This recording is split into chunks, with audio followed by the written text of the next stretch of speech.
இந்த காலை வேளையிலே ஆண்டவர் வசனத்தை நான் இந்த உங்களுக்கு முன்னாக கொண்டு வர நான் ஆயத்தமாக இருக்கிறேன்.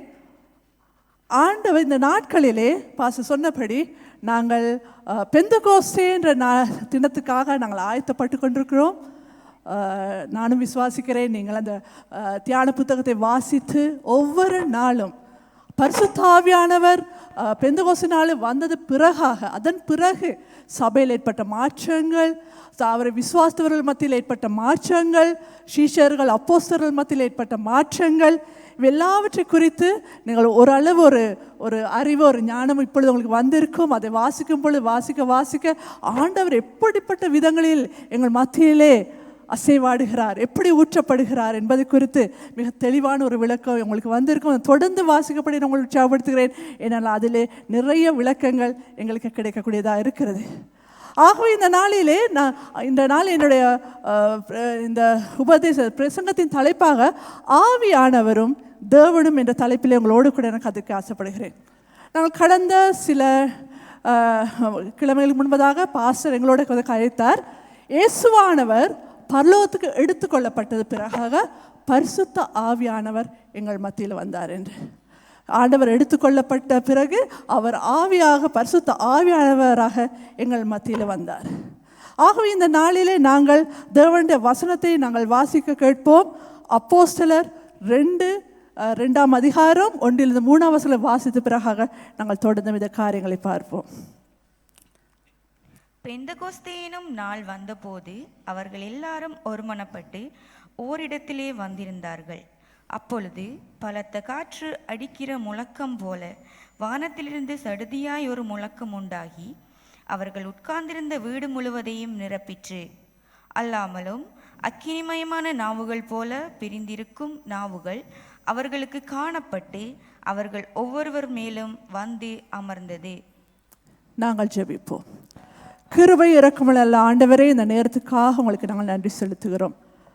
ஆண்டவரே, இந்த நாளிலே நீங்கள் இந்த சபைக்கென்று வைத்திருக்க அந்த தேவ செய்திக்காக நன்றி. ஆண்டவர், இதற்குள்ளாக உங்களுடைய பிள்ளைகளை நீங்கள் தைரியப்படுத்தி அவர்களை பலப்படுத்தி அபிஷேகத்தால் நிரப்பி ஆண்டவர் இந்த வசனத்துக்குள்ளாக நீங்கள் எதை இந்த சபைக்கு சொல்ல விரும்புகிறீர்களோ அதை தெளிவாக புரிந்து கொள்ளக்கூடிய ஆண்டவர் இருதயத்தையும் அவன் காதுகளை நீங்கள் திறக்கும்படி ஜெபிக்கிறோம். ஆண்டவரே சுவாமி, உங்களுடைய பிரசன்னத்தை அதிகமாக உணரவும் அதே நேரத்தில் அதுக்குள்ளாக நீங்கள் செய்கிற கிரிகளை உணரவும் அவர்களுக்கு உதவி செய்யுங்க. ஆண்டவரே, இந்த வேதத்துக்குணர் என்னை நான் தாழ்த்துகிற முன்னதாக நான் சிறுகவும் நீர் பெருகவும் உங்களுடைய கிருபையை தரும்படி ஜெபிக்கிறேன் இயேசுவின் நாமத்திலே. ஆமேன், ஆமேன். ஆகவே நான் முன்னதாக சொன்னபடி பெந்தகோஸ்து நாளிலே நாங்கள் இப்பொழுது கேட்ட ஆவியானவர் எங்கள் மத்தியில் வந்தார். ஆவியானவர் பெந்தகோஸ்து நாள் வந்து பொழுது நான் இன்றைய நாள் உங்களுக்கு நான் சொல்ல விரும்புகிறேன், இந்த ஆவியானவர் யார், அவர் ஏன் நம்மிடத்தில் வர வேண்டும், அவர் வரும் பொழுது எங்கள் மத்தியிலே நடைபெறும் காரியங்கள் என்ற இந்த 3 காரியங்களை வைத்து உங்களோடு கூட நான் கதைக்க ஆவியா இந்த பரிசுத்த ஆவியானவர் அவர் யார், அடுத்து அவர் வருவதற்கான காரணம் என்ன, அதன் பிறகாக அவர் எங்களிடத்தில் வந்த பிறகாக எங்களை நடைபெறுகிற மாற்றங்கள் என்ன என்று. முதலாவதாக நாங்கள் தெரிந்து கொள்ள வேண்டிய விஷயம்தான் ஆவியான பரிசுத்த ஆவி என்று சொல்பவர் யார். அநேக நேரம் நாங்கள் நினைத்து கொண்டிருக்கிறோம் அவர் ஒரு வல்லமை அல்லது ஒரு சக்தி, ஒரு மின்சார எலக்ட்ரிசிட்டி பவரை போன்றது, அந்த சடுதியாக வந்துட்டு அந்த நேரத்தில் கிரிசைட்டு போயிடுவார், ஒரு வல்லமை, ஏதாவது ஒரு புவியீர்ப்பு சக்தி, அப்படி ஏதாவது சில அர்த்தங்களை எங்களுக்குள்ள நாங்கள் ஒரு இமேஜினேஷனை வச்சுருப்போம், இப்படி தான் இருக்கும் பரிசுத்த ஆவியானவர். ஆனால் உண்மையிலாக வேதம் பரிசுத்த ஆவியானவர் குறித்து என்ன சொல்லுகிறது? வேதம் பரிசுத்த ஆவியை யார் என்று சொல்லுகிறது? நான் ஏற்கனவே சொன்னபடி இயேசுவானவர் பரலோகத்துக்கு எடுத்துக்கொள்ளப்பட்ட பிறகாக பரிசுத்த ஆவியானவர் வந்தார். அந்த இடத்திலே சொல்ல இயேசு போயிட்டு திருப்பி வந்தார்ன்னு சொல்லுது. ஆண்டவர் இயேசுவே திரும்பமாக வந்தார். ஆகவே பரிசுத்த ஆவியானவர் அவர் தேவனாகவே இருக்கிறார்.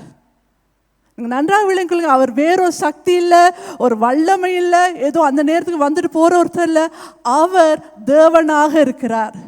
பரிசுத்த ஆவியானவர் தேவனாக இருக்கும் பொழுது நாங்கள் அவர் எம்மிடத்துல இந்த தேவனாக இருந்து அவர் எங்களிடத்துல வருவதற்கான காரணம் என்ன, அவர் என்னத்தை செய்கிறார்? நாங்கள் வாசிக்க கேட்போம் ரோமர் 8 அதிகாரம் 9 வசனத்தை.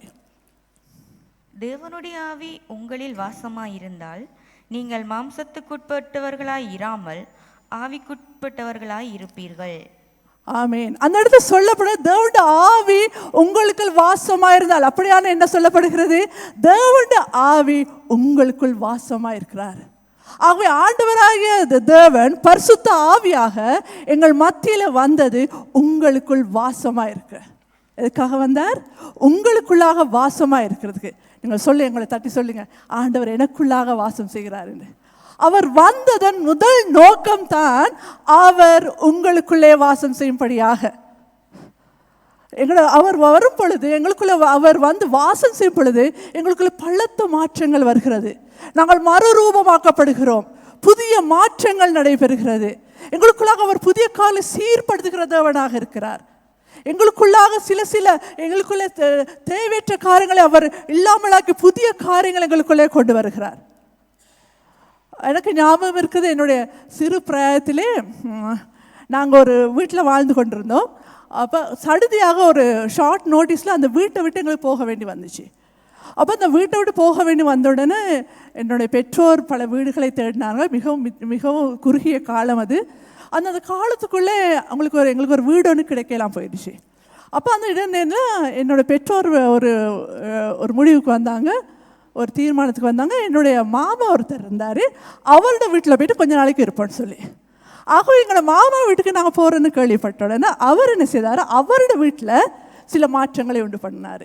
அதாவது நாங்கள் ஒரு குடும்பமாக வரப்போகிறோம், அவரோட வீட்டில் இருக்கிற இடத்த அவர் பாவிச்சு எங்களுக்கு ஒரு அறை ஒன்று கொடுக்கணும். ஆகவே சாமானங்களை வேறு அறைக்கு போட்டு இருக்கிற இடத்த கொஞ்சம் ஸ்பேஸை உருவாக்கி, ஆகவே அவர் சில மாற்றங்களை உண்டு பண்ணினார்.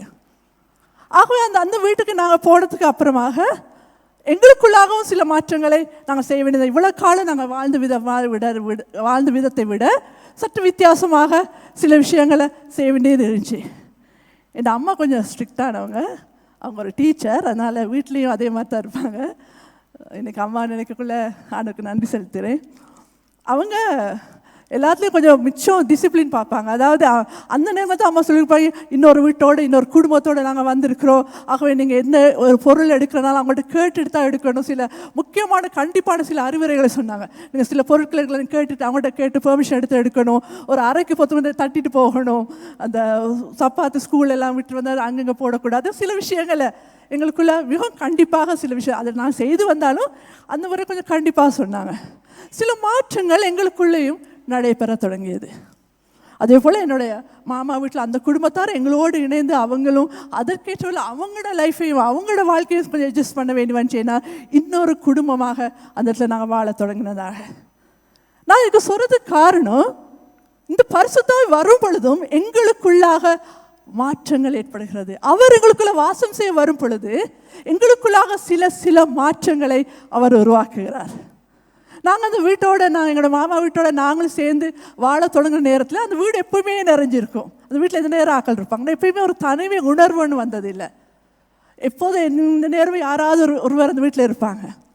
ஆகவே இந்த நாளிலும் பரிசுத்தாவியான உங்களிடத்தில் வரும் பொழுது ஒரு போதும் நீங்கள் தனிமை உணர மாட்டீங்களா? எனக்கு அன்பானவர்களே, ஒரு போதும் தனிமை உணர மாட்டேன். நான் கடந்த சில வருஷ காலமாக சில தனிமையாக ஒரு வீட்டில் நான் வாழ்ந்து வரால் எனக்கு தெரியும் தனிமைனா என்ன. ஆனால் ஆண்டவர் உங்களுக்குள்ளாக இருக்கும் பொழுது நீங்கள் தனியாக இருந்தாலும் தனிமையே உணர மாட்டீங்க. வித்தியாசம் விளங்குதா? தனியாக இருக்கலாம், ஆனால் தனிமையை நீங்கள் உணர மாட்டீங்க. அதுதான் பரிசுத்த ஆவியாளர் எங்கள் மத்தியில் செய்கிற காரியம்.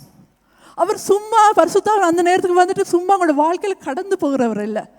அவர் உங்களுக்குள்ளே வருகிறது, உங்களுக்குள்ளாக வாசம் செய்ய, உங்களுக்குள்ளே அவர் குடியேற வருகிறார். ஒரு வீட்டுக்குள்ளே வந்து குடியேறது போல அவரும் உங்களுக்குள்ளாக வந்து குடியேறுகிறார். நாங்கள் வாசிக்க கேட்போம்.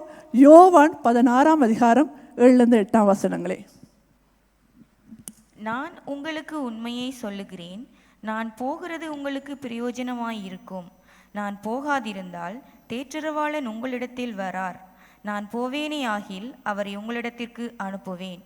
அவர் வந்து பாவத்தை குறித்தும் நீதியை குறித்தும் நியாய தீர்ப்பை குறித்தும் உலகத்தை கண்டித்து உணர்த்துவார். ஆகவே பரிசுத்த ஆவியானவர் உங்களிடத்தில் வரும் பொழுது இல்லை சொல்லப்பட்ட விதமாக அவர் பாவத்தை குறித்து நீதியை குறித்து நியாய தீர்ப்பை குறித்து உங்களுக்குள்ள சில காரியங்களை வெளிப்படுத்துவார். உங்களுக்கு ஆண்டவர் குறித்தான ஒரு தெளிவு வரும். இதுதான் ஆண்டவர், இப்படித்தான் அவர் செயற்படுகிறார். ஆகவே உங்களுக்குள்ள மாற்றம், அந்த அந்த அந்த ஞானம், அந்த தெளிவு உங்களுக்குள்ள ஒரு மாற்றத்தை கொண்டு வரும். உங்களுக்குள்ள மாற்றங்கள் ஏற்படும் பொழுது உங்களோட வாழ்க்கை கட்டி எழுப்பப்படும். ஆண்டவர் வர்றதை டிஸ்ட்ராய் பண்ணல, உடைக்கிறதுக்கு இல்லை. அவர் வருவது உங்களை கட்டி எழுப்புறதுக்கு, அவங்களை பேலப்படுத்துவதற்காக. இவ்வளோ காலம் நீங்கள் வாழ்ந்ததை விட இன்னொரு படி அதிகமாக, இன்னொரு படி மேன்மையாக வாழும்படியாகவே ஆண்டவர் உங்கள் மத்தியில் வருகிறார். ஆகவே ஆண்டவர் நாங்கள் தெரிந்து கொண்ட பொழுது ஆண்டவர் தேவனாக இருக்கிற, பரிசுத்த ஆவி தேவனாக இருக்கிறார். அவர் வந்ததுக்கு காரணம் தான் உங்களுக்குள்ளாக அவர் வாசம் பண்ணுவதற்காக.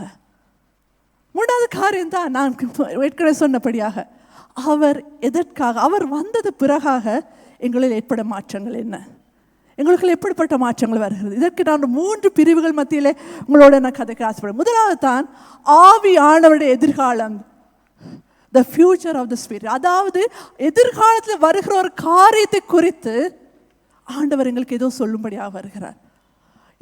அதுக்கு ஒரு உதாரணமாகத்தான் அந்த நாளில் பெந்தகோஸ்து என்று சொல்லப்படுகிற அந்த நாளிலே பரிசுத்த ஆவி ஊற்றப்பட்டார். பெந்தகோஸ்து என்றால் என்ன? நாங்கள் சில அறிஞ்சிருக்கோம். பெந்தகோஸ்து என்பது 50 நாட்களை குறிக்கிறது. அதாவது பஸ்கா பண்டிகை பிறகாக வரும் 50வது நாள் தான் பெந்தகோஸ்து என்ற பண்டிகை ஏற்கனவே அவர் கொண்டாடப்பட்டு வந்தது. இந்த பெந்தகோஸ்து பண்டிகை என்ன? அவர்கள் விவசாயிகள் கஷ்டப்பட்டு மாதக்கணக்காக உழைத்து, அவர்கள் கஷ்டமாக உழைத்து செய்த பயிர் செய்கையை அவர்கள் அறுவடை செய்கிற நாள். அந்த அறுவடையில் அவர்கள் பெற்றுக்கொண்ட அறுவடையிலே ஒரு பகுதியை அவங்க கொண்டு வந்து ஆண்டவருக்கு காணிக்கையாக ஒப்பு கொடுப்பாங்க. அதை கொண்டாடுகிற நாள் தான் இந்த பெந்தகோஸ்து சொல்லப்படுகிற நாள். ஆகவே இந்த விவசாயிகள் என்ன செய்வாங்க, அந்த அறுவடை அவ்வளவு எடுத்துகிட்டு வந்து ஒரே தான் ஆண்டவர்கிட்ட கொடுக்குறதில்ல, அதில் ஒரு பகுதியை மாத்திரம், ஒரு கொஞ்சத்தை கொண்டு வந்து ஆண்டவர் சமூகத்தில் வைத்து ஆண்டவருக்கு நன்றி சொல்லுவாங்க. அதாவது ஏதாவது ஒரு கனியை கொண்டு வந்தாலும், ஒரு பழத்தை கொண்டு வந்து அதில் ஒரு பழத்தை எடுத்துகிட்டு வந்து அது ஒரு டேஸ்ட் பார்க்கறதுக்காக, ஒரு ருசியை பார்க்கறதுக்காக. ஆக இந்த பரிசுத்த ஆவியானவரும் அன்றைய நாளில் ஊற்றப்பட்டது வருங்காலத்திலே நடைபெறும் பெரிய காரியங்களை ஒரு சின்ன டேஸ்ட் ஒன்று, சின்ன ஒரு ருசி ஒன்று, அது சுவை எப்படி இருக்குன்னு தெரிஞ்சுக்கிறதுக்காக. இது தான் ஆண்டோட கிருகைன்னு சொல்லி தெரிஞ்சு கொள்ளும்படியாகவே அன்றைய நாள் அவர் ஊற்றப்பட்டார்.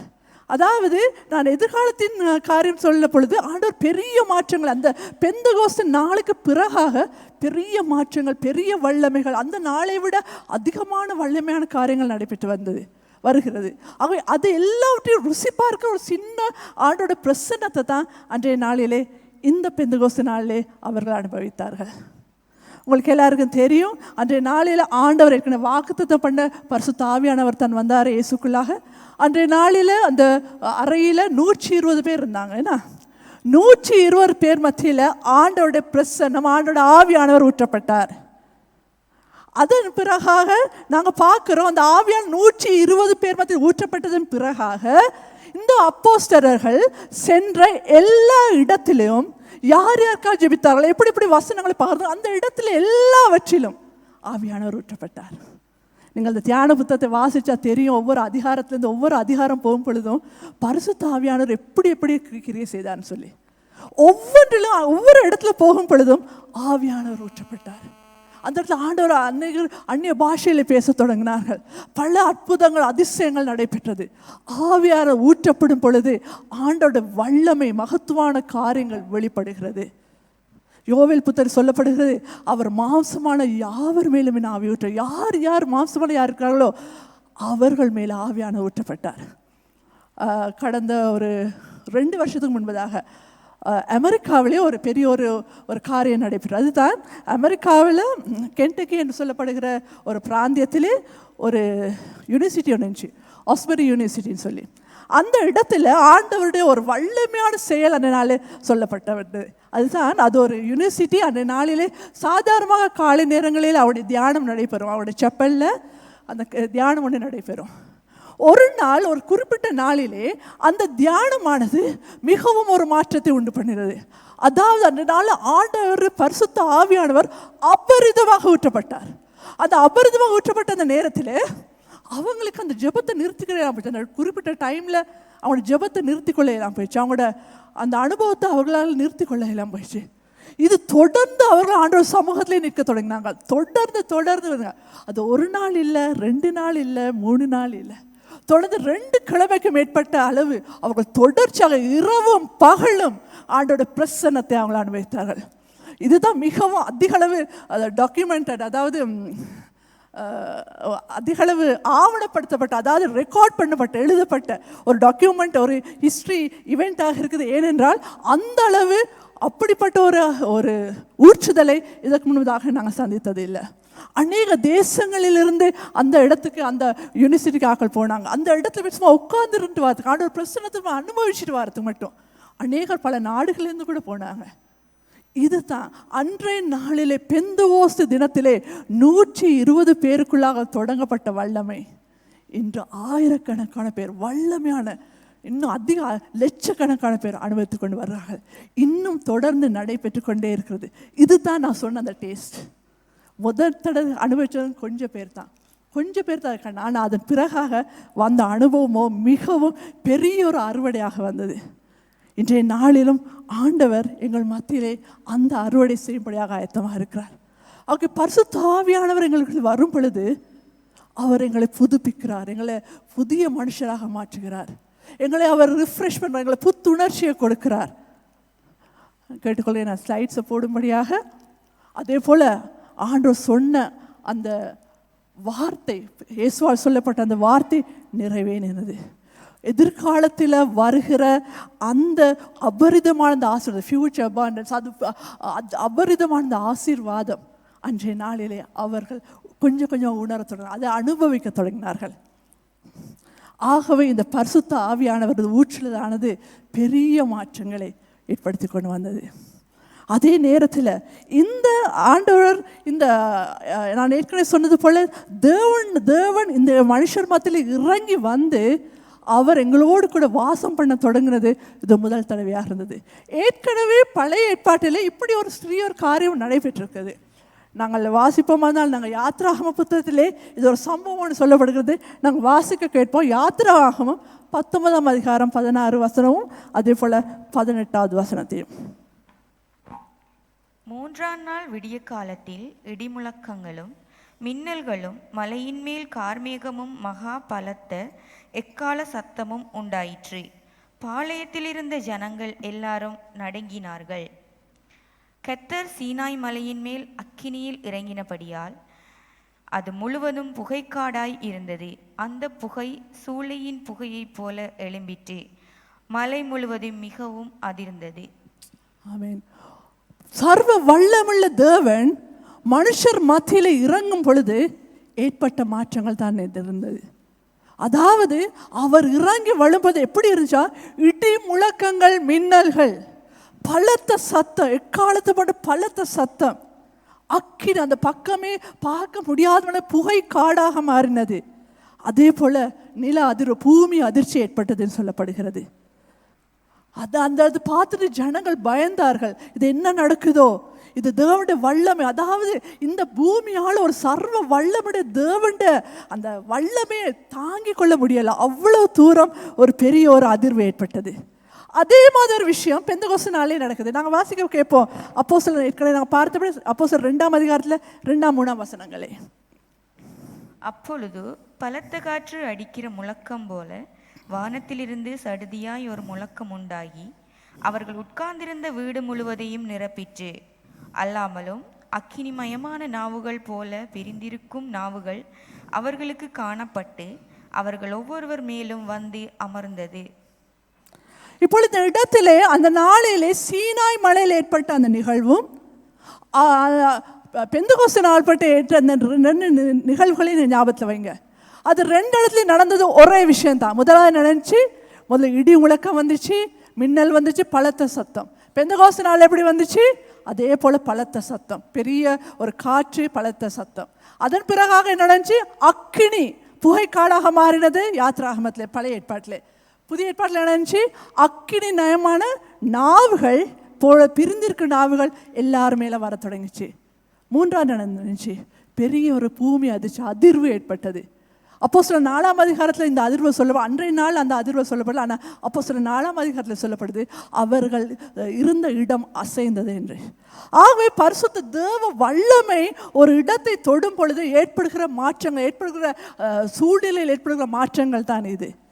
ஆகவே தேவன் அன்றைய நாளில் தெரிந்து கொண்டது சீனாய் மலை. ஒரு மனுஷனை சந்திக்கும்படி அவர் தெரிந்து கொண்டது சீனாய் மலையை.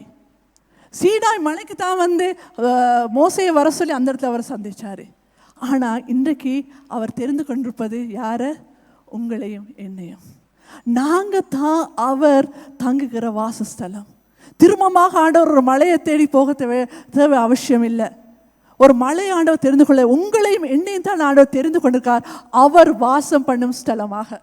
சில நேரம் நாங்கள் யோசிக்கிறோம், அந்த இடத்துல இந்த வல்லமையான காரியம் நடைபெறுது, இந்த இடத்துக்கு போனால் இந்த அற்புதம் நடைபெறும், அங்கே இருக்குது இங்கே இருக்குன்னு நாங்கள் நினைக்கிறோம். ஆனால் எனக்கு அன்பானவர்களை நான் சொல்லுகிறேன், பரிசுத்த ஆவியானவர் உங்களுக்குள் வாசமாக இருக்கிறார். நீங்கள் தான் அவர் சந்திக்கிற, you are the meeting place. அவர் உங்களை சந்திக்கிற இடம் அதுவாக இருக்கிறது. நாங்கள் வாசிக்க கேட்போம் 1 கொரிந்தியர் 3:16 நீங்கள் தேவனுடைய ஆலயமாய் இருக்கிறீர்கள் என்றும் தேவனுடைய ஆவி உங்களில் வாசமாய் இருக்கிறார் என்றும் அறியாதிருக்கிறீர்களா? நீங்கள் தேவனுடைய ஆவி என்று ஆலயமாக இருக்கிறீர்கள் என்றும் அதே போல தேவன் உங்களுக்குள் வாசமாய் இருக்கிறார் என்பதை அறியாமல் இருக்கிறீர்களா? உங்களுக்கு தெரியுமா அவர் உங்களுக்குள்ள தான் வாசம் பண்ணுகிறான்னு? நீங்கள் அற்புதத்தை தேட ஓடுறதுக்கு இடம் இல்லை, தேவை இல்லை. அவர் உங்களுக்குள்ள இருந்து மகத்துவமான காரியங்கள் செய்கிறார். நீங்கள் விசுவாசிக்கும் பொழுது உங்களுக்குள்ளாக அவர் வர்றதுக்கு ஆயத்தமாக இருக்கார். உங்களுக்குள்ளாக அவர் வாசம் பண்ணுகிறார். அவர் வாசம் பண்ணும் பொழுது அவருடைய வல்லமை உங்களுக்குள்ள வரப்போகிறது. அவர் உங்களுக்குள்ள சும்மா வந்து உட்காந்துக்கிட்டு இருக்கல, உங்களுக்குள்ள அவர் செயற்பட தொடங்குகிறார். உங்களுக்குள்ள அவர் ஒர்க் பண்ண தொடங்குகிறார், ஒரு காரியத்தை செய்கிறார். அந்த காரியங்கள் மாற்றங்களை ஏற்படுத்த போகிறது. அந்த காரியங்கள் நடைபெறும் பொழுது உங்களுக்குள்ளாக ஒரு அக்கினி புறப்படும், உங்களுக்குள்ள ஒரு வல்லமை புறப்படும்.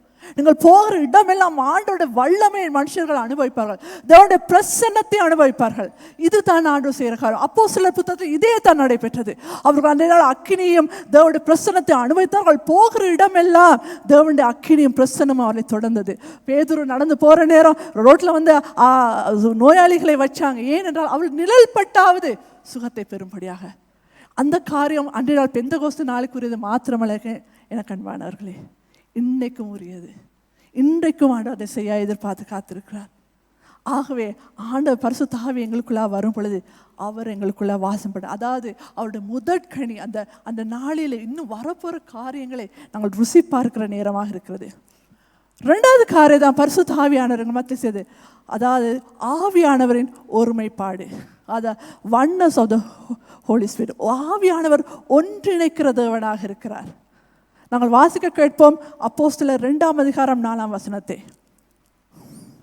அவர்கள் எல்லாரும் பரிசுத்த ஆவியினாலே நிரப்பப்பட்டு ஆவியானவர் தங்களுக்கு தந்தருளின வரத்தின் படியே வெவ்வேறு பாஷைகளிலே பேசத் தொடங்கினார்கள். ஆவியானவர் தந்த வரத்தின்படி வெவ்வேறு பாஷைகளை பேசத்தினார். அந்த இடத்துல நான் அந்த பெந்தகோஸ்து நாளில் சொல்லப்பட்ட நாளிலே அநேகர் எருசலேம் அந்த நகரத்துக்கு வந்திருந்தார்கள். கிட்டத்தட்ட 16க்கு அதிகமான பாஷையை கதைக்கூடிய மனுஷர்கள் அந்த இடத்துல இருந்தாங்க சொல்லப்படுகிறது. இல்லை, முக்கிய விஷயம் என்னன்னா அந்த இடத்துல அவர்கள் அந்த பாஷையை கதைத்ததில்லை முக்கியம். அவர்கள் கதைத்ததை இவங்களுக்கு தங்களுடைய சொந்த பாஷையிலே தங்களுடைய தாய்மொழியிலே விளங்கி கொண்டார்கள். அதுதான் இங்கே முக்கியமான விஷயம். அவங்க என்னத்தை சொல்கிறாங்க, அவங்க என்னத்தை கதைக்கிறாங்கன்றது என்னுடைய பாஷையில் எனக்கு விளங்கக்கூடியதாக இருந்துச்சு. அவர்கள் அந்த பாஷையிலே கதைத்தார்கள். சில நேரங்களில் பாஷையிலால் வர குழப்பங்கள் இருக்குது. நான் கிட்ட சில இந்த வீட்டு வேலைகளுக்காக அந்த கச்சேரிக்கெல்லாம் போக வேண்டி வரும், கச்சேரி கிராம சேவைக்கெல்லாம் சந்திக்க. அந்த நேரம் அவங்க மிகவும் அந்த கடினமான சிங்கள பாஷையில் கதைப்பாங்க. சில டாக்குமெண்டெல்லாம் அந்த சிங்கள பாஷையிலே சொல்லுவாங்க. எனக்கு உண்மையாக சுத்தமாக விளங்காது. அப்போ நான் திருப்பி கேட்பேன், என்னத்தை கொண்டு வரணும், என்னத்தை செய்யணும், முக்கத்துக்கு எண்டோன்னு அப்படின்னு திருப்பி கேட்பேன். அப்போ இது உண்மையாக கஷ்டமாக இருக்கும். அவங்க என்னத்தை சொல்கிறாங்க, நான் விளங்கி கொண்டது சரியா, கொஞ்சம் குழப்பமாக இருக்கும். ஆனால் இந்த இடத்துல நீங்கள் யோசிச்சு ஒரு சிங்களவரோ யாரோ ஒருத்தர் வந்து அவர் தமிழில் கதைக்கிறார். அதுதான் அந்த இடத்துல அற்புதத்தை ஒரு ஆக்களுக்கு ஒரு ஷாக்கை ஒரு வியப்பை கொண்டு வந்த ஒரு விஷயம். அதான் அவர்கள் சொன்ன இவர்கள் கலிலேயர்கள் அல்லவா, இவங்க எங்களை இந்த ஊருக்கு ஆக்கள் இல்லையா, இவங்களை எப்படி எங்கட பாஷையில் பேச கேட்குறோம், எப்படி நாங்கள் இவங்க எங்கட பாஷை எப்படி கற்றுக்கொண்டார்கள், அதுதான் அந்த இடத்துல வியப்பை ஏற்படுத்துறது. அந்த நேரத்தில் முதல் முறையாக அநேக பாஷைகள் ஒன்றாக இணைக்கப்பட்ட ஒரே காரியத்தை, ஒரே செய்தி, ஒரே பிரசரத்தை அனுபவித்த நேரம் தான் பெந்தகோஸ்து தினம். எல்லா பாஷையும் ஒன்றா கலந்து ஒரே செய்தி, ஒரே அனுபவம், ஒரே பிரசன்னம். இது உண்மை, இந்த ஆண்டவரால் மட்டும்தான் முடியும். நாங்கள் இதே மாதிரி ஒரு பாஷை குழப்பத்தை நாங்கள் பழைய ஏற்பாட்டிலையும் பார்க்குறோம். அதாவது பழைய ஏற்பாட்டில் ஆதியாகமம் 11ஆம் அதிகாரத்திலாம் பார்க்குற நேரம் பாபில்ன்ற ஒரு கோபுரத்தை செய்ய போனாங்கன்னா, அங்கே என்னத்தினால அது குழம்பிச்சு வந்த வேலை? பாஷை வேலைங்கள்ல. சிமந்தியை கொண்டு வர சொன்னால் மண்ணை கொண்டு வந்தான், கல்லை கொண்டு வர சொன்னால் வேறு ஏதாவது கொண்டு வந்தான். பாஷை வேலைங்கள்ல. ஆக மனுஷரால் போயிட்டு ஒரு விஷயத்தை செய்கிற நேரம், மனுஷர் ஒன்று கூடி ஒரு விஷயம் செய்கிற நேரம் இந்த மாதிரி குழப்பங்கள் தான் வரும், பாஷை விலங்கள். ஆனால் ஆண்டவராக ஜனங்களை இணைக்கிற நேரத்தில் அந்த இடத்துல தேவனுடைய பிரசன்னம் இருக்கு. அவர்களுக்கு விளங்குது என்னத்தை செய்ய வேண்டும் என்று விளங்குது. நாங்கள் அநேக நேரங்களில் எங்களுடைய ஒவ்வொரு வேறுபாடுகள் எங்களுக்குள்ளே இருக்குது. ஏன்னா எங்களுக்குள்ளே நாங்கள் நிறைய வேறுபாடுகள் நாங்கள் பிரிந்து இருக்கிறோம். எங்களுடைய இன ரீதியாக, மத ரீதியாக, மொழி ரீதியாக, அதே நேரம் சில நேரம் எங்களுடைய கலாச்சார ரீதியாக நாங்கள் பிரிந்து இருக்கிறோம். சில நேரம் எங்களுடைய அந்தஸ்து, நாங்கள் இருக்க தரம், எங்களுடைய வாழ்க்கை லைஃப் ஸ்டைல், அதற்குள்ளாக நாங்கள் பிரிந்து இருக்கிறோம். சில நேரம் எங்களோட மனப்பாங்கு, அதே நேரம் எங்களுக்குள்ள பயங்கள், எங்களுக்குள்ள இன்செக்யூரிட்டி, சில நேரம் சில இடங்களுக்கு போக நாங்கள் கஷ்டம் இதாக இருக்கும். ஏன்னா ஐயோ அவங்களாம் பெரிய ஆட்கள், அந்த இடத்துல நான் போகக்கூடாது, எனக்கு விளங்காது, அவங்க கதைக்கிறது எனக்கு விளங்காது, அந்த இடத்துக்குள்ள நான் சரியான ஆள் இல்லை, தகுதியானவன் இல்லை. சில நேரங்கள் எங்களுக்குள்ளே இருக்க சில அந்தஸ்து காரணமாக கூட நாங்கள் பிரிந்திருக்கிறோம். ஆனால் தேவனுடைய பிள்ளைகள் ஒரு இடத்துல இணையும் பொழுது, பரிசுத்த ஆவியானவர் அந்த இடத்துல கிரியை செய்யும் பொழுது அந்த இடத்துல ஒற்றுமை இருக்குது, அந்த இடத்துல இணக்கப்பாடு இருக்குது, அதில் ஒற்றுமையான ஒரு ஐக்கியம் இருக்கிறது. இதுதான் பரிசுத்த ஆவியானவர் செய்கிறது. நாங்கள் தேவனுடைய பிள்ளைகளாக இந்த உலகத்தில் எந்த இடத்துக்கு நீங்கள் போனாலும் அந்த இடத்துல அந்த ஜனங்களோடு உங்களால் ஒன்று சேர முடியும். உங்களோட கலாச்சாரங்களை தாண்டி, உங்களுடைய அந்தஸ்தை தாண்டி, நீங்கள் இருக்க இனத்தை தாண்டி, உங்களோட மொழியை தாண்டி, அந்த எல்லா இடத்திலும் பரிசுத்த ஆவியானவர் உங்களை இணைத்து கொண்டிருக்கிறார். சில நேரங்களிலே எங்களுக்கு சில கஷ்டமான ஒரு துக்ககரமான சில விஷயங்கள் நடைபெறும் கூட நாங்கள் சில நேரம் ஒன்று நேரம் இருக்குது. உதாரணத்துக்கு சொல்கிறேன்னா, நாங்கள் ஒரு 5-6 மாதத்துக்கு முன்னுக்கு போன டிசம்பரில் தித்வா அந்த வெள்ளத்தில் நாங்கள் பாதிக்கப்பட்டோம் இல்லையா. அந்த நேரத்தில் நிறைய பேர் அவங்களோட அந்தஸ்துகள், அவங்களோட நிலைமைகள் எல்லாத்தையும் விட்டு, மதங்கள், மொழிகள் எல்லாத்தையும் தாண்டி எல்லாரும் இறங்கி நாங்கள் வேலைக்கு, எல்லா ஃபீல்டில் இறங்கி வேலை செய்ய தொடங்கணும். எனக்கு ஞாபகம் இருக்குது, எங்களோட சபையில் சில பிற மதத்து ஸ்தலங்களுக்கு கூட நாங்கள் போனோம். அதாவது சில மத ஸ்தலங்களில் சில இடங்களுக்கு அவங்கள ஆக்களே போக விட மாட்டாங்க. ஆனால் நாங்கள் எங்களுக்கு அந்த இடத்துக்கு போகக்கூடியதாக இருந்துச்சு. ஏனென்றால் எங்களுக்குள்ளே இருக்க பலன் இல்லை, அது ஆவியானவர் எங்களுக்கு கொடுத்த கிருபை, அவர் கொடுத்த பிரசன்னம். சில எங்கள் தடைகள் மாறி, எங்களுடைய சூழ்நிலைகள் மாறி, எங்களுடைய மதங்களில் இருக்க பிரிவினைகள் மாறி, எல்லாவற்றையும் தாண்டி அந்த இடங்களுக்கு போகிறதுக்கு ஆண்டவர் கிருபை சேர்த்தார். இதுதான் ஆவியானவரின் ஒருமைப்பாடு, இதுதான் ஆவியானவருடைய ஐக்கியம். ஆண்டவருடைய பிள்ளைகள் ஒன்றாக சேர்கிற இடம்தான் ஆண்டவருடைய பிரசன்னம். ஆமென் என்று சொல்லுவோமா? ஆமென் என்று சொல்லுவோமா? அவர் ஒன்றாக சேர்கிற இடத்துல ஐக்கியம் இருக்கு. எந்த இடத்துல பிரிவினை இருக்கிறதோ சற்று யோசிச்சு பாருங்க. உங்களுக்கு சில இணங்கி போகாமல் இருக்குதோ சற்று யோசிச்சு பாருங்க, எந்த இடத்துல நான் பிழைக்கிறேன். ஏனென்றால் ஆண்டோட பிள்ளைகள் சேருகிற இடத்துல எப்பொழுதுமே ஒரு ஐக்கியம், ஒரு ஒருமைப்பாடு இருக்கிறது. அடுத்ததாக ஆண்டவர் எங்களை அழைத்திருக்கிறது ஆண்டவருடைய மகத்துவமான காரியங்களை ஏற்றத்தக்கதாக. தேவனுடைய முதலாவது நாங்கள் பார்த்தோம், அதன் முதற்கனி, அதன் ருசி. அடுத்தபடியாக 2வது பார்க்குறோம், ஆண்டவர் எங்கள் மத்தியில் வந்தது ஒரு ஐக்கியத்தை உண்டு பண்ணும்படியாக. 3வது காரியம்தான் ஆண்டவருடைய மகத்துவமான காரியம், the works of the holy spirit. ஆண்டவர் மகத்துவமான காரியங்கள் மத்திய செய்யும்படியாக. நாங்கள் வாசிக்க கேட்போம், அப்போஸ்தலர் 2:2ஆம் அதிகாரம் 4ஆம் வசனத்தை நான் கூட வாசிக்கலாம். நான் அந்த இடத்துல அந்த ஜனங்கள் சொல்கிறார்கள், நாம் நம்முடைய பாஷைகளில் இவர்கள் தேவனுடைய மகத்துவமான காரியங்களை பேச கேட்கிறோமே. அந்த இடத்துல ஆவியானவரால் நிரப்பப்பட்டது பிறகாக அவர்கள் பேசினது தேவனுடைய மகத்துவமான காரியங்களை, அவங்களோட சொந்த விஷயத்தை கேட்கல. அந்த இடத்துல தேவனுடைய மகத்துவமான காரியங்கள். தேவனுடைய மகத்துவமான காரியம் என்றால் என்ன அப்படி மகத்துவமான ஒரு காரியம் நடைபெற்றது, என்ன செய்தி அவர்கள் கேட்டார்கள். அப்படி நான் அதை உங்களுக்கு விளக்கப்படி சொல்கிறதான்னா, திரும்பமாக நான் உங்களை யாத்ராகம புத்தகத்துக்கு நான் திருப்பி அழைத்து போகணும். அதாவது யாத்ராகம புத்தகத்திலே 32, 34 அந்த அதிகாரங்களுக்கு நாங்கள் வாசிப்போமா இருந்தால், இஸ்ரேல் புத்திரர் தேவனுக்கு விரோதமாக பாவம் செய்கிறார்கள். தேவனுக்கு விரோதமாக பாவம் செய்கிறார்கள். என்ன செய்கிறார்கள்? மோசே தேவனுடைய சமூகத்துக்கு, தேவனுடைய பிரசன்னத்துக்கு போன பொழுது, சீனாய் மலைக்கு போன பிறகு மிச்ச நாள் அவர் வரலை. நிறைய நாட்கள் வரல. ஆகவே இவங்கெல்லாம் நினச்சிட்டாங்க மோசே இறந்து போயிட்டாரு, இனி வரப்போகிறது இல்லைன்னு சொல்லி அவங்க என்ன செய்தாங்க, ஒரு கன்றுக்குட்டியை ஏற்படுத்தி அதற்கு ஆராதனை செய்ய தொடங்கினாங்க. திரும்பமாக மோசே என்ன செய்கிறார், அவர் வருகிறார். வந்த நேரம் அவருக்கு சரியான கோபம். இந்த ஆட்கள் இவ்வளவு தூரம் ஆண்டவருக்கு விரோதமாக கிரியை செய்கிறாங்களே, இவ்வளவு தூரம் வணங்கா கழுத்துள்ளவர்களாக இருக்காங்க, அவங்க சொல்கிறது விளங்குதே, சரியான கோபம். அந்த நேரம் ஆண்டவர் கொடுத்த அந்த நியாயப்பிரமாணத்தை கூட உடைச்சிட்டார். அங்கே இருக்க எல்லா சிலைகள் அவர்கள் செய்யப்பட்ட அனைத்தை உடைத்து அவர் கோவப்பட்டு மிச்ச ஆக்களோட ஒரு கோபப்படுறார், ஆரோனோட மிகவும் கோவப்படுறாரு.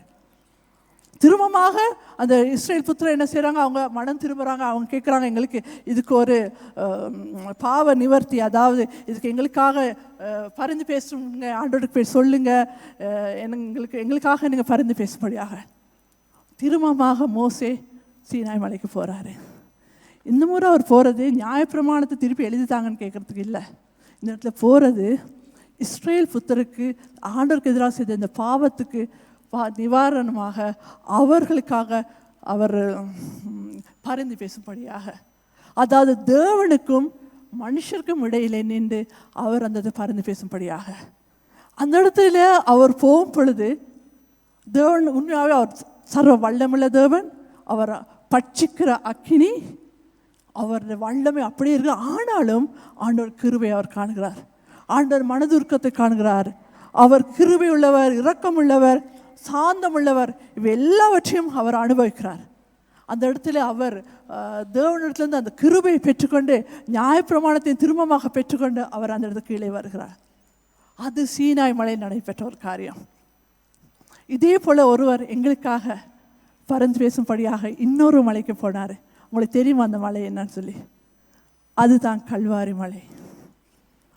சீனாய் மலைக்கு மோசே போன நேரம் ஆண்டோட கிருபை, இரக்கம், ஆண்டோட ஆதரவு எல்லாவற்றையும், ஆண்டோடைய அந்த குணாதிசயங்கள் எல்லாவற்றையும் கண்டார். ஆனால் கல்வாரியிலே இயேசுவானவர் அந்த இடத்துல ஆண்டோட கிருபையை காணவில்லை. மோசே அந்த இடத்துல ஆண்டவரை தேவன் பேசுவதை கேட்டான். ஆனால் கல்வாரியிலே ஆண்டவருக்கு எந்த சத்தமும் கேட்கலாம், அந்த இடத்துல மௌனமாகவே இருந்தது. அதே போல் அவன் அந்த இடத்துல தேவனுடைய மோசே தேவனுடைய மகிமை கண்டான் சீனாய் மலையில். ஆனால் இயேசுவோ கார் இருளை சந்தித்தார், அந்த காரத்தை சந்தித்தார், ஒன்றுமே அவருக்கு புலப்படலை. தேவனுடைய பிரசன்னத்துக்கு சென்ற மோசே உயிரோடையே திரும்பி வந்தான். ஆனால் இயேசுக்கு நடந்தது, அவர் மறிக்க வேண்டியதாக இருந்தது. இந்த இடத்துல இருந்த ரெண்டு கடையில் வித்தியாசம் என்னன்னா, ஒருவன் அந்த பட்சிக்கிற அக்கினிக்குள்ளாக சென்று உயிரோடே திரும்புகிறார். ஆனால் இன்னொருவர் பட்சிக்கிற அக்கினிக்குள்ளாக சென்று தேவனுடைய கோப அக்கினிக்கு அவர் உள்ளாகி அவர் மறைத்து போகிறார். அந்த அக்கினி அவரை பட்சித்தது, அவர் மறைத்து போகிறார். இயேசுக்கு முடியாமல் இருந்துச்சா அந்த இடத்துல தப்பித்து கொள்ள? அவர் தேவன் இல்லையா, அவர் நிச்சயமாக முடியும். ஆனால் அவர் ஏன் அதுக்கு இடம் கொடுத்தார்? அவர் எதற்காக அதுக்கு தன்னை அதுக்கு ஒப்படைத்தார் சிலுவைக்கு? அந்த அவருக்கு சிலுவை ஒப்படைத்த காரணம் நாங்களும் அந்த அக்கினிக்குள் பற்றியாது இருக்கும்படியாக, நாங்களும் அதில் நாங்கள் இறந்து போகாதபடி, நாங்களும் தேவனுடைய கோபாக்கினைக்கு நாங்கள் எங்களை தப்பி அந்த தண்டனை பெறாமல் இருக்கும்படியாக அவர் அந்த தண்டனை ஏற்றுக்கொண்டார். அவர் அந்த இடத்திலே நாங்கள் அக்கினியால் சுட்டெரிக்கப்படாமல் தேவனுடைய பிரசன்னத்தை அனுபவிக்கும்படியாக அவர் அன்றைய நாளில் சுட்டெரிக்கப்பட்டார். அவர் நியாய தீர்ப்பை பெற்றது, நாங்கள் நியாய தீர்ப்பை பெறாமல் தேவனுடைய கிருபை பெறும்படியாக. அதே போல் ஆண்டவர் அந்த நேரம் மௌனமாக இருந்தது. ஆண்டவர் என்ன செய்கிறோன்னு நாங்கள் எந்த தேவனிடத்துலேருந்து எந்த ஒரு பதிலும் வராத நேரம் மௌனமாக இருந்தது. நாங்கள் ஒரு நாளைக்கு ஆண்டோட மகத்துவங்களை எங்களோட வாய்களால் சொல்லும்படியாக. எனக்கன்பானவர்களே, அன்றைய நாளிலே இயேசுவானவர் தேவனிடத்திலிருந்து பிரிக்கப்பட்டார். ஏனென்றால் நாங்கள் திரும்பமாக தேவனிடத்தில் ஒன்று சேர்க்கும்படியாக. அவர் தன்னை ஒப்பு கொடுத்தது எங்களை பிழைத்திருக்கும்படியாக. ஆமேன் என்று சொல்லுவோமா? ஹல்லேலூயான்னு சொல்லுவோமா? இப்படிப்பட்ட ஒரு பெரிதான ஒரு பரித்தியாகம், ஒரு பரிந்து பேசுதல் அன்றைய நாளை கல்வாரி மலையிலே நிகழ்ந்தது. சீனாய் மலையிலே அது ஒரு சாதாரண நிகழ்வாக இருக்கலாம். ஆனால் கல்வாரில் ஏற்பட்ட இந்த உலகத்தில் இருக்க அனைவரது பாவத்துக்காக அன்றைய நாள் மோசே போனது அந்த இஸ்ராயல் ஜனங்கள் செய்த பாவத்துக்கு மட்டும் பதில் தண்டனைக்கு தப்பிக்கத்தக்கதாக மட்டுமே போனார், பரிந்துரைக்கத்தக்கதாக மட்டுமே போனார். ஆனால் இயேசு போனது இந்த உலகத்தில் இருக்க அனைவரது பாவத்தையும் செய்ய அவர் தன்மீது எடுக்கத்தக்கதாக. அவர் தம்மை பழியாக்கி என்னை நீதிமானாக மாற்றினார். அவர் தம்மை பழியாக்கி நம்மை நீதிமானாக மாற்றினார். ஆமேன், ஆமேன். இந்த நாளிலே ஆண்டவர் எங்கள் மத்தியிலே அப்படிப்பட்ட ஒரு பெரிதான ஒரு கொடுக்கல் வாங்கலை, ஒரு பரிமாற்றத்தை அவர் செய்தார். அந்த முச்செடி, அந்த நாளிலே மோசே கண்ட அந்த முச்செடியானது அது எரிந்து போகாமல் அந்த இடத்திலே அந்த அந்த பச்சை எரிகிறது விளங்கினாலும் அது எரிந்து போகாமல் இருந்தது. அதே போல தான் இன்றைய நாளிலும் நாங்கள் தேவனுடைய பிரசன்னத்துக்கு போகும்போது தேவனுடைய அக்கினியை நாங்கள் பார்க்கிறோம், அதோட அக்கினியை நாங்கள் உணர்கிறோம். ஆனால் நாங்கள் அதை பட்சித்து போகவில்லை. அந்த இடத்துல தேவனே பிரசன்னமாக இருந்த அந்த அக்கினியில் எங்களுக்கு வல்லமை கொடுக்கிறார். இன்னும் பலருக்கு நாங்கள் தேவனுடைய மகத்துவங்களை சொல்லத்தக்கதாக. இதுதான் பரிசுத்த ஆவியானவர் எங்கள் மத்தியில் ஏற்படுகிற தாக்கம். இதுதான் பரிசுத்த ஆவியானவர் எங்கள் மத்தியில் செயற்படுகிற விதம். அவர் எங்களுக்குள்ள வரும்போது நாங்கள் புதிய வல்லமை, புதிய ஒரு மாற்றத்தை காண்கிறோம். அன்றைய நாளிலே ஒரு காற்று வந்தது. அந்த காற்றானது அந்த ஆண்டவர், இன்றைய நாளில் ஆண்டவர் எங்களுக்குள்ளாக ஒரு காற்று, ஒரு ஒரு ஒரு வல்லமை வைத்திருக்கிறார். அதாவது ஆண்டவருக்கென்று எழும்பட ஒரு உந்துதல், ஒரு முன்னுக்கு போகத்தக்கதான ஒரு காற்றை வைத்திருக்கிறார். அதே போல் எங்களுக்குள்ளார எங்கள் இருதயத்தில் ஒரு அக்கினியை வைத்திருக்கிறார். அந்த அக்கினி என்னவென்றால் அது எங்களை பற்றியாமல், நாங்களை மறைத்து போகாமல் மற்றவர்களுக்கு அது ஒளியாக மாறும்படியாக. அதே போல் தேவனுடைய ஆவியானவர் எங்களுக்குள்ள கிரியை செய்யும் பொழுது, தேவ ஆவியானவர் எங்களுக்குள்ள வாசத்தை கிரியை செய்யும் பொழுது நாங்கள் இன்னும் ஆண்டவர் கொடுத்தான தெளிவை நாங்கள் பெறுகிறோம். இன்னும் நாங்கள் அதிகப்படியாக ஆண்டவரை நாங்கள் தெரிந்து கொள்றதுக்கு எங்களுக்குள்ளே ஒரு பாரம், ஒரு புதிய ஒரு தெளிவு வருது. அதுக்கு எங்களுக்குள்ள மாற்றங்களும் ஏற்படுது, ஆண்டவர் கொடுத்தான தெளிவும் வருது. அதே போல் எங்களுடைய செயற்பாடுகளிலே ஒரு பெரிய வல்லமை, ஒரு பெரிய ஒரு மாற்றத்தை நாங்கள் காணக்கூடியதாக இருக்குது. கடைசியாக நான் உங்களுக்கு சொல்ல விரும்புகிறேன், இந்த ஆவியானவர் வந்தது எங்களுக்குள்ளாக வாசம் பண்ணத்தக்கதாக, எங்களுக்குள்ளாக மாற்றத்தை உண்டு பண்ணும்படியாக, இயேசு கிறிஸ்துவை சரியான விதத்தில் எங்களுக்குள்ளாக வெளிப்படுத்தத்தக்கதாக. இந்த நேரத்தில் நாங்கள் எழுந்திருந்த தேவனுடைய சமூகத்தில் எங்களை ஒப்பு கொடுப்போம். ஆண்டவர்கிட்ட நாங்கள் கேட்ப சொல்லுவோம், ஆண்டவரே நீர் எனக்குள்ளாக வந்து வாசம் பண்ணுகிற இடத்திலே நான் இருக்கிறேனா? என் வாழ்க்கையை சரிப்படுத்த வேண்டிய பகுதிகள் என்ன? அதற்கேற்றதில் என் இருதயம் உமக்கேற்றதில் நாங்கள் இணங்கி கொடுக்கிறதா? அதுக்கேற்ற என் இருதயம் ஆயத்தப்படுத்தப்பட்டிருக்கிறதா? நாங்கள் ஆண்டவர் சமூகத்தை நாங்கள் சற்று ஆராய்ந்து பார்ப்போம். சற்று நேரம் நாங்கள் யோசிப்போம், எங்களோட வாழ்க்கையில் எப்படிப்பட்ட மாற்றங்களை ஆண்டவர் கேட்கிறார், அதற்கு நாங்கள் இடம் கொடுக்கிறோமா என்று நாங்கள் சற்று எங்களை நாங்கள் சோதித்து பார்க்கிற நேரமாக இருக்கிறது. தேவனுடைய ஆவியானவர் எங்கள் மத்தியில் வாசம் பண்ணுற விதத்திலே எங்களுடைய இருதயம் ஆயத்தப்பட்டிருக்கிறதா? அவர் வந்து செயற்படுகிற விதத்தில் எங்கள் இருதயத்தில் நாங்கள் ஆயத்தத்தோடு இருக்கிறோமா? நாங்கள் இந்த நேரத்தில் நாங்கள் எங்களை ஆண்டவர் சமூகத்தில் ஒப்பு கொடுப்போம்.